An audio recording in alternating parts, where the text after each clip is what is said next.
Since there's been so much talk about the Pi network, it is fair to say that the promises made seem to be empty platitudes. If someone decides they no longer have faith in the project, I won't hold it against them. Unfortunately, I won't be making any promises about the Pi network in this video. Instead, I'll be outlining the facts that are disappointing so many users and maybe leading them to leave the network. Actually, a lot more people have removed the app. Many others have also come to terms with the notion that the coin's actual debut is more of a pipe dream than a reality. The core team left many questions unresolved. To be honest, people are sick of anticipatory questions. This further perplexes people. Most people are so perplexed that they can no longer pinpoint the precise cause of the delay. Talk about being on time while welcoming new users to the Pi network. This one is challenging. How exactly do you persuade folks to join? Pioneers are suffering as skeptics enjoy a fun day. Many more no longer care about mining and even discourage others from doing so. Instead, they're urging explorers to halt mining. Do you blame them, though? I want to critically examine the current state of affairs in the Bitcoin industry. The majority of you have heard about and observed the decline, and more of you are afraid. What is genuinely taking place? Since the year 2020 ended, Bitcoin has not been below $240. As of Monday morning, the Bitcoin market had lost more than $200 billion.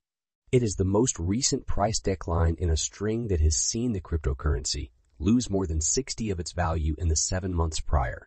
The cryptocurrency lender Celsius has informed customers that they will not be able to withdraw money from the platform for the time being, even though many cryptocurrency investors are selling their holdings.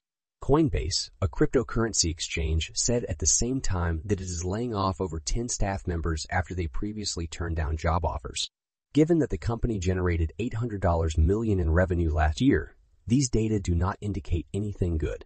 Investors were left with nowhere to turn as the decline followed yet another news of rising inflation on Friday, escalating concerns that the Reserve will keep raising interest rates aggressively, raising the chance of a U.S.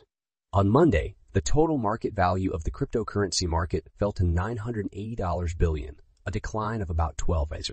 Since the market's peak in November 2021, it has lost more than $2 trillion.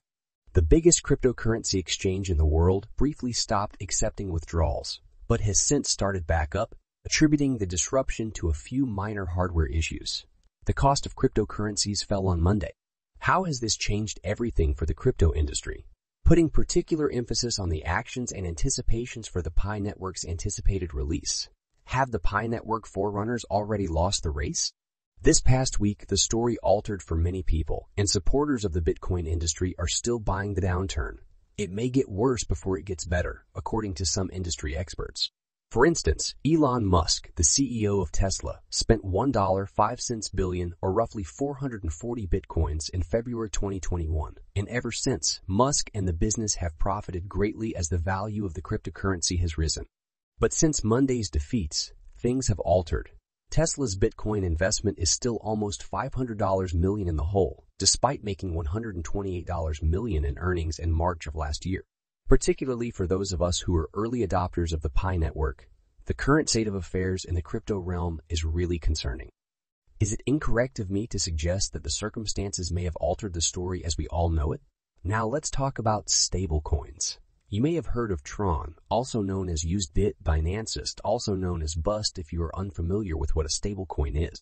The founder, Justin Sun, also claimed that in the worst-case scenario, he would invest $2 billion to stabilize the so-called stablecoin and claimed that short sellers were to blame for the 15% decline in the performance of his cryptocurrency site on Monday.